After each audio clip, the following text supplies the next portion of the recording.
What's up, everybody? My name is Olivia Lunny, and you're watching my iHeartRadio Most Requested Live. Before I get started, I just want to say thank you so much to Romeo for hosting me again. And if you haven't already, you should go listen to my new single, TimeZone, that just came out. Let's get started. Coming in strong, we got Penny from Chicago wondering, if I was Cinderella, what would I wear to the ball, and how would I get there? This is a great question. I think for me, I would have to keep it very classic. Maybe wearing something black. I'm kind of in this phase right now where everything in my closet is black. Something form-fitting. I would do some beautiful jewels. And I think my mode of transportation would either be a literal horse and carriage or the modern day equivalent, which is probably just a big black SUV to match the outfit. And I hope one day I get to go to Cinderella's ball. That would be the best thing ever. So manifesting that to happen in real life. If I had the chance to be on a television reality show, would I do it? Hank from California is wondering that. Well, the fun fact is I was actually on a reality TV show in Canada. It was called The Launch. It was a competition television show. And how it worked, long story short, 5 artists competed for one hit song. It went from 5 to 2. I was one of the 2. You record the song, you play it to a live audience, all within 48 hours, and they choose a winner. And I actually got to win the show. And through that, I did some really incredible, crazy things, like open for Lionel Richie, which was absolutely wild. And if it happened again, I mean, I wouldn't go on another music one. I also don't think I would go on one of these weird relationship ones like Love Island or Too Hot to Handle. I just think I'm a hopeless romantic and I would not be good at, dating multiple people at once. So count me out for next season of Love Island.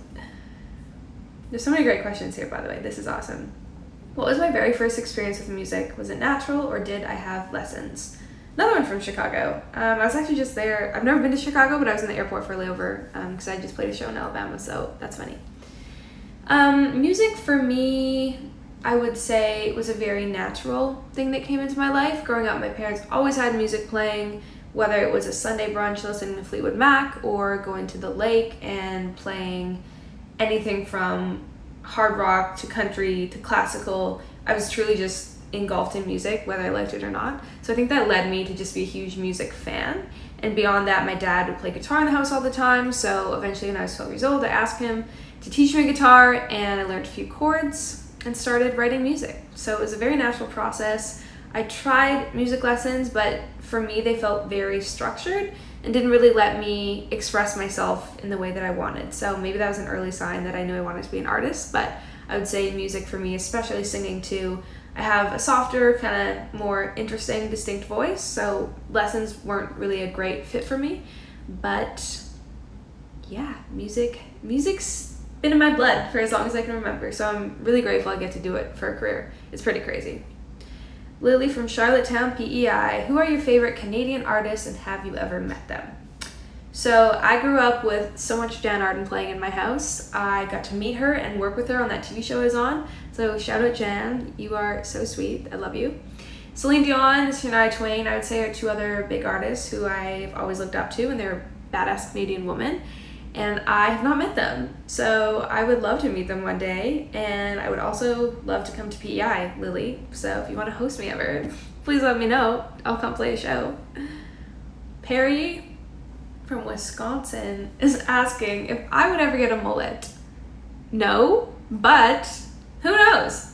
At this point in time, I would not do a mullet. I've been growing my hair out for quite some time now, and I'm finally happy with the length of it. I used to have really short hair, but it was really straight. I mean, that's not really like a mullet, but who knows? Nowadays, I feel like trend cycles are going so quickly, so in a year from now, if it's cool to have a mullet, maybe I could be convinced, but at this point in time, I'm kind of just rocking my natural red hair, and it's long. So I kind of like that it's versatile, and I can do fun stuff with it.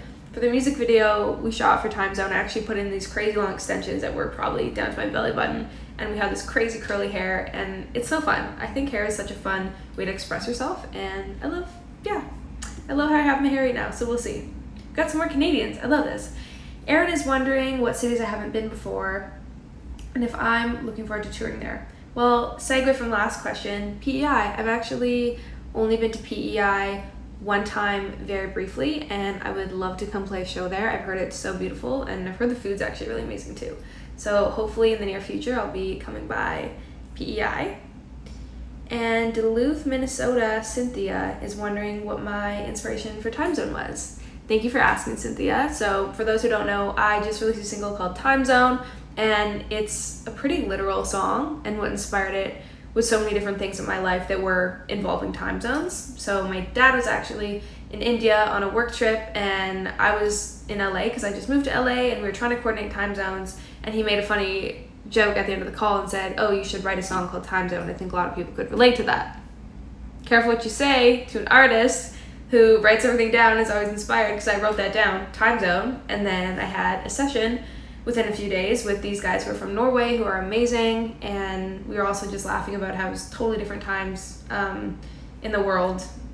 It was a very different time. They were trying to talk to their girlfriends, they were in Norway, we were in LA, so everyone's kind of just all over the place, and I think we just settled on the fact that time zone is a really universal feeling and thing that we all deal with. So Time Zone was born that day, and it really did kind of write itself within, I'd say, 3 to 4 hours, which to me is always a really good testament to the fact that it feels natural, it's a good song, it's a catchy song, and we just wrote it on piano originally. So I think that's a really good test on if a song is good or not, is if you can strip it down to absolutely nothing with chords and the melodies and the lyrics, and if it's a good song at that point, then everything else is a bonus production wise. So that's what inspired Time Zone, and you should go listen to it. Pause the video, go listen to it, and then come back if you haven't already listened to it.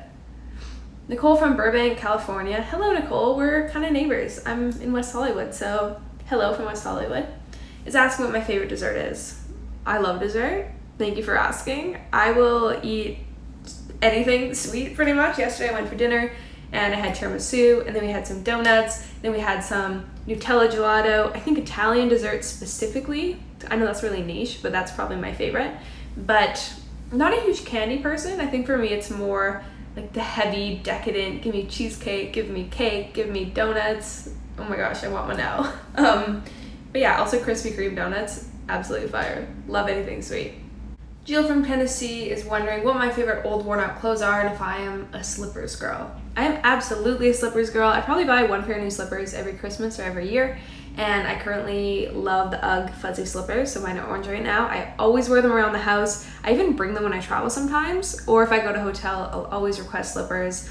I just love them. To me, I don't feel like I'm at home unless I'm wearing really cozy footwear. So, love slippers. And my favorite worn out clothes, I'm such a hoodie person. I have probably way too many hoodies in my closet, and I love just rotating them. I put on a huge, massive, usually like a men's XL or something, a really big one, and I'll just wear it with my slippers. I love being cozy. That's another thing. I'm definitely a practical dresser and love comfort.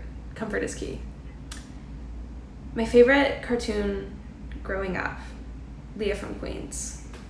I watched a lot of cartoons growing up. I have to say, I think Fairly Odd Parents on YTV. I'm a 99 baby. I don't know if that resonates with anyone, but that was a really big show for me. I loved watching it, and I think cartoons are just so magical. One came on the other day, and I kind of just kept watching it because it really does take your brain to a totally different place, and it's weirdly therapeutic. Now, I guess the adult version of that for me is reality TV. I love watching all that. But Tracy from Tampa is asking if I had a talk show, who would be your first guest? Okay, that's a good question. I have to think about that one. I think my first guest it'd probably be Ed Sheeran. I just watched his Beats One Zane Lowe interview, and he seems like just a lovely human being, and beyond that, he's so talented. I've always been a huge Ed Sheeran fan. His new album is so incredible, and he's a redhead, so I think we just get along really well. And I would love to have him on my Olivia Lunny talk show, which who knows if that'll ever happen, but you never know. Maybe by that time I'll be having my mullet. I have no idea. Scotty from Albany, New York is wondering what my favorite memory from high school was. All right, Scotty, let's unpack this. High school is a very weird time for me. I think it's a very time for everyone, and it's not talked about enough, but you're going through so many transitions in your life. You're trying to make friends. You're trying to figure out who you are. And for me, high school is a very kind of weird, I don't want to say negative experience, but I didn't love my high school experience. That being said, I loved sports and I loved music and discovered my passion for music in high school. So I am very grateful for that experience. But my favorite memory would probably be when I had spares during lunch hour. I would go to the music room and I would just write songs and play my guitar all the time. I found it very therapeutic for me, and yeah, I'm really grateful for those times because I think it really forced me to hone in on my passion and find myself. So shout out high school for that experience. I also played a lot of basketball, and I fell in love with basketball in high school, and we had some really amazing games. And I remember this one game, I was point guard and I shot a buzzer beater at New Story Provincials, and that was just a very High School Musical, moment. So yeah, high school, I'm glad I'm done. Let's just say that. Who is my role model? Sarah from Columbus. You know what? I have so many incredible human beings in my life. If you're watching this, you know exactly who you are. And I'm very, very close to my immediate family. And I'd have to say my mom, my brother, my sister-in-law, my dad. I'm so inspired by each and every one of them. They all bring so many different things to my life. My dad obviously brought me into this music world and exposed me to so much music. And my mom gives the best advice always. So does my sister-in-law, and my brother is the best too. So I would say family for me is, as a whole, I look to them for advice, and they as a whole are my role model. What was my very first CD that I ever bought? Joanne from Burlington in Ontario. Hello, my fellow Canadian. Joanne, the first CD that I ever bought was A Rush of Blood to Head by Coldplay. And I bought it to gift to my dad on Father's Day, and ended up, I think, playing it so much that I ended up scratching it and kind of took it for myself. So I bought for him, but it was really for me. And I kind of miss those days going out in Canada's HMV. I went to the mall, and you'd wait in line, or you'd like test out what it sounds like on their tester headphones. I kind of miss that tangible element to music nowadays, but I will say it's very convenient to just go on your phone as soon as a song drops on Friday and check all the playlists and listen to it. So I'm in between. I'm an old school girl, but I do love the digital age that we're living in. So Leah from Texas. Hello, Leah. I was actually just in Austin for South by Southwest, but I have not been to Houston. So maybe one day soon I'll be coming through Houston. She's wondering if I cook. Yes, I think I can actually answer that properly now. So I live alone. I just moved to Los Angeles, and living alone, I was getting so tired of Uber Eatsing food all the time. As much as I love the convenience of just ordering a salad or, ordering a sandwich, I started just buying all the ingredients to make my own stuff. And through that, I've really fallen in love with cooking. I think living alone as well, it's like it fills time. And I love to put on, there's this place on Spotify called Jazz in the Background. So I'll put on my jazz in the background, I'll get my recipe out, and I'll spend an hour or two cooking, and it's a really therapeutic, beautiful experience. So yes, I do cook, and I also love to bake. I have a really great apple muffin recipe and lemon poppy seed muffin recipe. If you have any great recipes, feel free to send them my way, please and thank you. Charlotte from Thunder Bay asks, what's one of your favorite songs that you think is better when done live? Well, Charlotte, my dad's actually from Thunder Bay, so it's kind of a small place. I wonder if you know him, who knows. My favorite song to do live is called The Walls. It's a beautiful ballad, it's an acoustic song, and I think live just really captures the song in a different light. It's usually the one where everyone has their lights up, and I just energetically feel that song a lot when I play it live. But I'd be curious to what fans would say is their favorite song live. Alright, Patty from Toronto. How much physical memorabilia have you kept from your career, and what have you kept? So I've kept a bit. I have some newspaper clippings from when I was on that TV show, and where I'm from in Winnipeg, they've always been so supportive in the press, so I do have quite a few things, but I would say my grandparents have more than I do, and they're the best at, picking up stuff when it comes out and sending me photos, so I'm really grateful to them for keeping track with that. But so much is online now as well, so if I ever need something, I kind of just Google it or look at the article, but there is something to be said again about that tangible thing or that newspaper.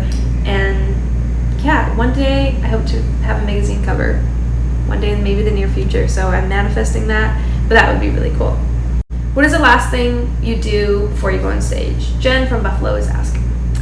Okay, good question. I'm actually still in the process of figuring that out now. I think as my shows get bigger, or a festival versus a tour versus a headlining show versus the opening, there's just so much going on all the time, and I'm just trying to figure out what works best for me. But recently I've done a lot more huddles with whoever's there that day from my team or my band, and just taking a breath, closing my eyes, grounding myself in the moment. I think there's so much going on when a show is about to happen that it's easy to forget to breathe and just, have shallow breath and be, running around, maybe being a little bit nervous. So just taking a breath, looking at everyone I'm going to go on stage with, and just grounding is really, really important to me.